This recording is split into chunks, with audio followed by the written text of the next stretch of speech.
Well, what is up, everybody? Welcome back to another video, and to a video which I have wanted to make for, well, basically, really, since August of last year. I have finally found a mod for Assetto Corsa for my real life car, which you can see up on this side of the screen, the Hyundai Getz 2005. So for those of you who don't know, Hyundai made a hatchback in 2005 called the Getz. It is essentially the first version, or the first in the evolution of like the i20 series. So it was the Getz first, which is what you're seeing up on screen. Then it was the Hyundai i20, and then the i30. So this car is essentially the granddad of the modern day Hyundai i30, and this is what I drive in real life. And I've finally been able to find a mod for it, so which means I get to drive it. I get to drive my own car on a racing game, which is really, really cool. Now, I've only done a few laps just to make sure the mod is working. So I'm going into this with a basically fresh mind on how this is going to be, but I am so excited to see how this is going to handle. But yeah, so we're going to get straight into it, and hopefully you'll enjoy.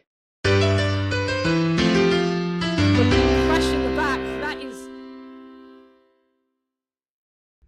Okay, so here we are, on the grid, in the Hyundai Getz, in my real life car. This is pretty cool, the fact that I get to do this. But the lights are on ahead of us, and it's going to be lights out, and away we go for 4 laps of Monaco.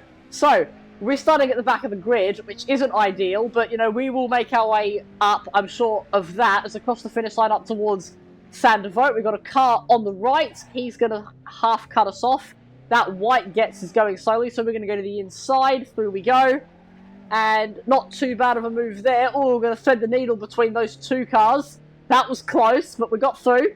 And I guess, on this first lap, I may as well explain sort of what the differences between my real-life car and the one on the mod are. So, whoa, okay, that's an oversteer moment. Oh my god, that was terrifying.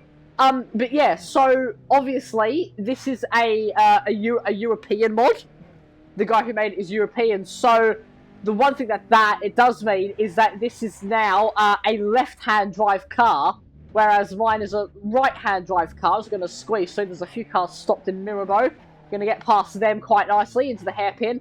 Yeah, so it's left-hand drive rather than right-hand drive. It's quite modded, this car, so it's got a lot more horsepower than mine does in real life. Mine does in real life has about 105 horsepower. It's a 1.6 DOHC engine, whereas this has about 150 horsepower.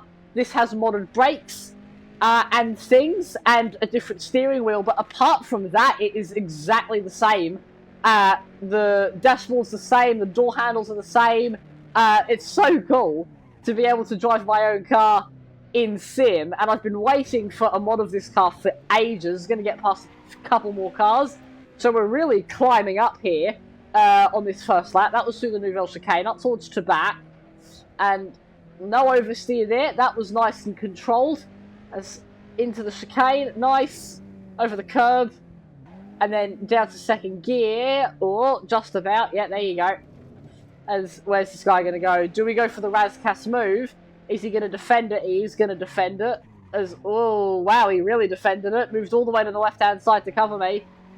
And maybe into Anthony Nogues. No, we're not going to get him there. So we're going to have to wait for the main straight. Obviously, this car's front-wheel drive, so quite a lot of understeer. It's sort of known for that. But down towards Sandovote, where are we going to go? We're going to go to the inside and late on the brakes. Oh, he was later. Oh, he's clipped the wall, though. That's not going to be good. But we're going to have to stay behind for Sandovote as we head up the hill. I'm going to turn those headlights on, because it's quite dark, actually, as we head up the hill. Oh, God. And maybe a move into Massenet. No, going to stay behind again. And, oh, my God, round he goes. He nearly lost it. He's got his hazard lights on for some reason. Don't really know why you would have those on. He is a hazard, though, driving very slowly. But we've just got to try and make our way through into Mirabeau. Second gear. No. Oh, actually, yes. There you go. That's alongside. Into the hairpin. Where is he? There he is. Might just have to switching back. Oh, there's a bit of contact. Oh, he's in the wall. He's missed the hairpin. He's in the wall. He's got him going again now. But he's going to have a bit of damage from that as we head down into Portier. They're battling up in front. But that was a good battle. And yeah, so we're up quite a few places. The other thing I've noticed with this car, obviously I'm shifting. You know, I'm doing this in a manual mode.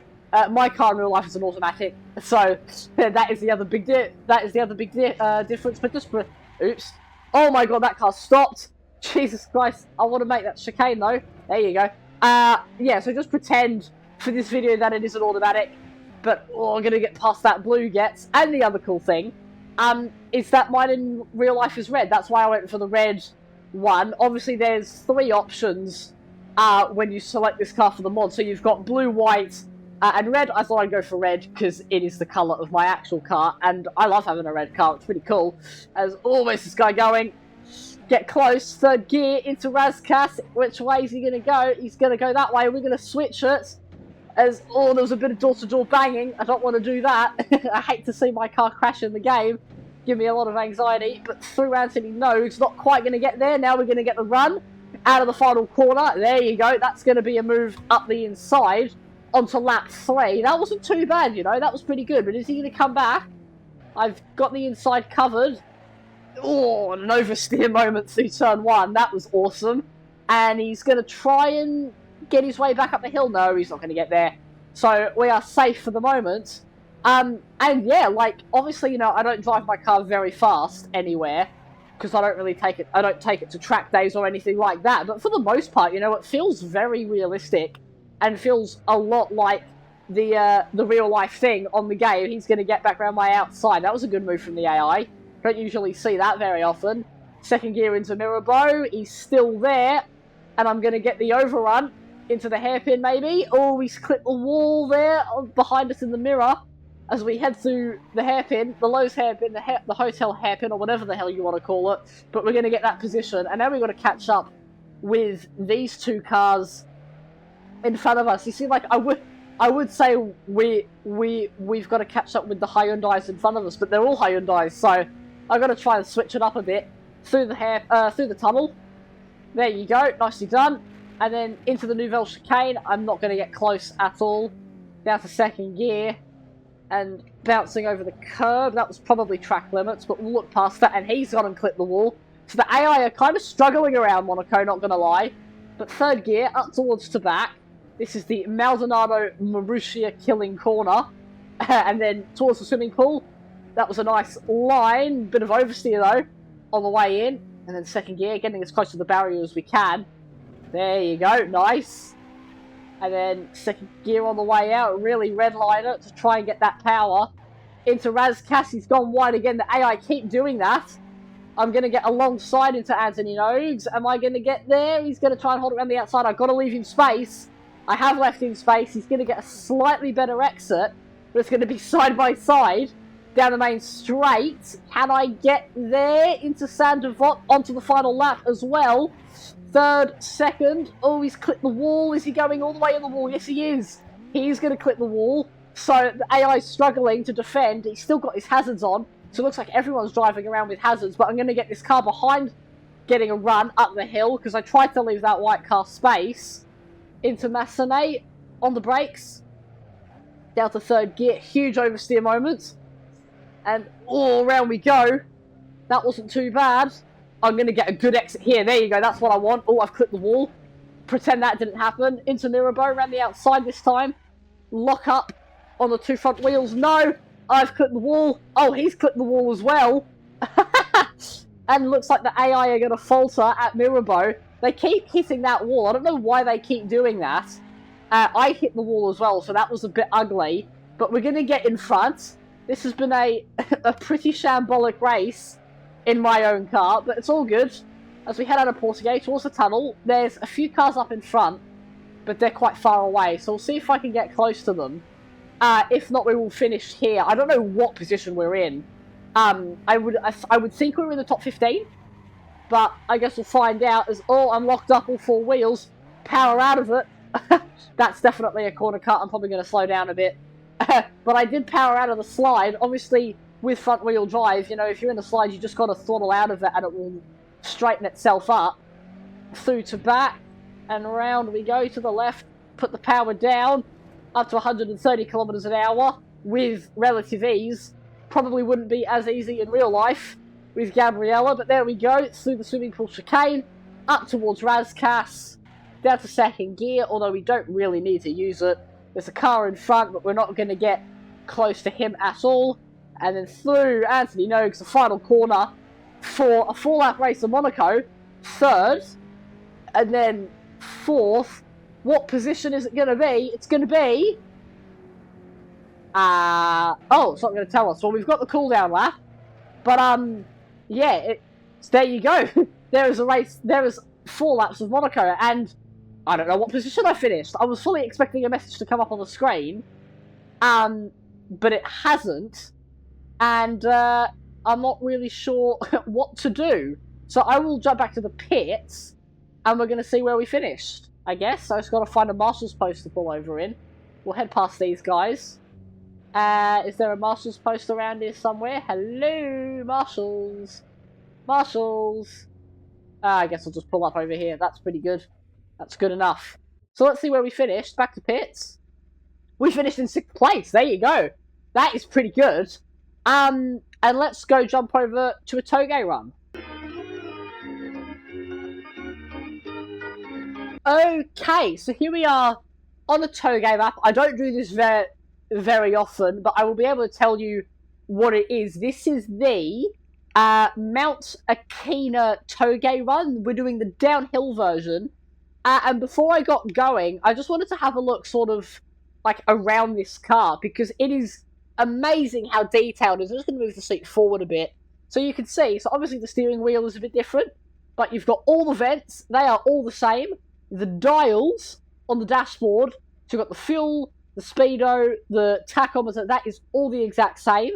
That is the same stereo that I have. Mine's an aftermarket version, but that is the same one that comes in the manual. Obviously, you've got a roll cage back there, so we're going to ignore that. Door handles are the same. You've got the same sort of logos on all the window switches, and you've got the mirror, and you've got the driver mirror adjustments there. That is the exact same. The only difference, which I've noticed on this car, is this. I don't have lights at the front. I've only got lights in the middle like that, but that's the exact same as well. But it just goes to show how cool it is. Really, really, really cool. And then, yeah, there's not really many accessories in here, but that's, you know, pretty good. I actually keep an F1 car on my dashboard right here, which is pretty cool. Like, maybe I'll Photoshop one in there on the dashboard. But let's go, rev up the gets, and let's go do a Toge run. So, I'm going to release the clutch, 2nd gear, away we go, and then up to 3rd, and we won't do the whole run, we'll do like half of it, but away we go. And what I'm actually going to do, on the brakes, I'm actually going to do this run in the roof camera, which is right here. So yeah, let's do it in this camera, this might be fun. But away we go, through that first sort of corner. I don't really know where I'm going. I've done this map a few times in Toge lobbies, so I have a general idea of which way the track goes, but it's not a good idea. Down into the hairpin, that was nice, 2nd gear, around we go, and it is always fun to, you know, run a front-wheel drive car on a Toge run, because, no, it's a bit different. Normally people run rear-wheel drive cars in A86s and Skylines and Silvias and the like, so it's always fun to, you know, run a hatchback, because, ooh, wow, that was close, that was a bit of a catch, but we're all good. We got through there, into the left-hander, small clip of the grass. I don't think they normally do that in Toge, but who knows, it might be quicker. Through the left-hander again, crossing the lane markings. Obviously, you want to get the quickest run, and past the guardrails. Obviously, there's not much room for error around here. For the right-hander, 3rd gear. And the other interesting thing, which I'll say now, so, although mine is an automatic, it has a low gear and a 2nd gear. It's got a manual 2nd gear and a manual low gear. And the interesting thing compared to this car is... so I mean, like, on the mod, the interesting thing is, like the gear ratios, the gear ratios and things are almost the exact same. Like, my car, when you, apart from stop-start traffic, you never really go it never really goes below third gear. And I'm never really going below third with this mod. So it's amazing to see how realistic it is with that, because the second gear on the Hyundai Getz is pretty terrible. It's quite short. So yeah, you never really use it outside of stop-start traffic, as that was an awesome little drift. Pinching that brake through the left-hander. But yeah, you never really find yourself going below third, and it feels the exact same on a Assetto Corsa. You know, you're never really going below third gear because the second and first gears are so short. So that's really cool to see. Through the left-hander, that is an enormous curb. And around for the right-hander, past the trees, past the guardrails. Going to put the power down a little bit. I'd like to get a big straight just to see how fast this version of the Getz will actually go. Down into the hairpin. There's a few signs there. That was a good little hairpin. That was good. Up to third gear. And now we're going to put the power down a bit. That is not flat. Never mind. Big oversteer moment. Third gear. Go past sort of... There looks like a few hard shoulder bits here. So we'll go past those. This is where we can really put the power down. That was up to 160 kilometers an hour there. So... yeah, definitely a bit faster than the real-life version. We're going to clip the wall. That's okay. We're going to keep going. Dropping down the hill even more. I always do prefer the downhill runs compared to the uphill runs. But that's just me. And power on the way out, crossing that white line, third gear. Already at 100 kilometers an hour. Definitely not that fast in real life. Where are we going? Where's it going? It's going this way. There we go. And into the left-hander. Oh... there you go, nice. And, like, yeah, even on the outside, like, the car looks the exact same, so they've done a really good job. I will leave a link for the mod in the description for those of you who want to go and test this out for yourself. But it is phenomenally accurate, and this is one of the things I love about sim racing, is, you know, I can go and take my real-life car, the car I drive in real life, and drive it around whichever track I want, or another front-wheel drive drift through the hairpin. But yeah, I can go and take my real-life car and drive it on whichever track or road that I want. Just is such a cool concept to me. Through here, it feels like we're getting close to the end of this run now. Not sure though. Gonna third gear on the way out of that hairpin. Through the right-hander. Not too bad. We've got another hairpin coming up. There's a house there on the left. We're gonna head past there. And I'm not gonna go full throttle, because you just get a lot of wheel spin. Don't understeer out. Don't want to hit the guardrail. Round we go. Nice. That was a lot better. Just past some of the signs. We're going to use all of the road to get it turned in there. Get Gabriella turned into the corner. Nice. And it handles pretty nicely. You know, when you're on full attack, it's a nice handling car. It's predictable, which is good. It's not impossible to drive through the hairpin on the exit. Third gear, away we go. And then this seems close to the end. A few signs on the right, up to fourth gear, 170 kilometers an hour. That's the fastest we've been. But I'm going to get on the brakes for this right-hander. Damn it, there's another wall. Found another wall. But it's okay, we're getting through it. Getting through this run, through the guardrails on both sides. At least they saved us from hitting trees. That is something. It's getting a bit skinnier by the looks of things. We're going to put the power down. No, then I'm going to have to get off the power again. It's like you want to just floor it, but sometimes these corners make that very impossible to do, especially with the front-wheel drive nature of the car, of the hatchback. But round we go. That was good. Got to cross the white line there. Up to fourth gear. And then hard on the brakes. Hard on the brakes. Get it stopped. Power slide on the way through. These tyres are going to be screaming out for help now. But we must be getting towards the end of this run, because it's getting flatter. Like, there's a lot less elevation change down here. And oh, I think we've made it to the end. That is a solid barrier. Are we at the end? We must be. Yeah, we are. So there you go. Well, there you have it. I did not expect it to just end so abruptly, but we have made it to the end. So, yeah, I guess that's it. Well, there we have it, everybody. That has been another video here on LazGamez. Hopefully you all enjoyed. I've waited so long to make a video like this, where I get to drive my own car, and it was an absolute blast. So thank you all for tuning in. If you want to see another video with this mod, I'm more than open to it, so leave a comment down below if you would want to see something like this again. But yeah, stay safe, have an awesome day, make good choices, and I'm going to see you all in the next video. So take care, everybody.